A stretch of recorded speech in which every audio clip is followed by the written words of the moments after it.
It's extremely tempting to try to, let your mind run irresponsibly wild with all the things that you want to change about your life, in your mental health, your physical health, your social life, blah, blah, blah, blah, blah. And this is good. This motivation and this drive to improve is extremely useful. But you should dedicate all of this emotion to changing one thing about your life. Later down the line, as this thing becomes a habit, it might only take 30 days for you to have this thing locked in.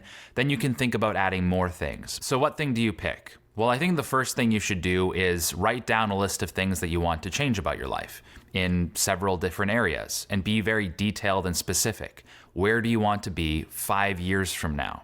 Where do you want to be in your financial life, your social life? What do you want your mental health to be like? Be very specific about this and detailed. And if you were to boil down one of these things into a daily habit that you could implement, what would that look like? An obvious example is if you want to have some, ripped beach body and have crazy muscle mass and low body fat, then obviously probably the most important thing that will help you get there is to develop a consistent gym habit. So the actionable process to achieve that hypothetical goal is to go to the gym 4 or 5 times a week, or whatever you think works for you. And once you've determined what the actionable process to achieve that eventual goal is, it's really important to reflect on whether or not you are comfortable with doing that process day after day after day.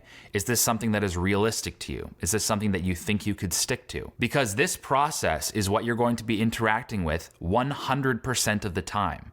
You're not going to be interacting with the goal. Once you get there, your goal will change. The process itself is what that thing will feel like. It'll never feel like you are, living that goal. You know what I'm saying? You have to learn to fall in love with the process itself. And that is possible because a lot of that satisfaction comes from the quiet understanding that you're trending your life in the direction that you want to trend it in. Part of the reason why going to the gym feels so good is because you know that going to the gym is good for you.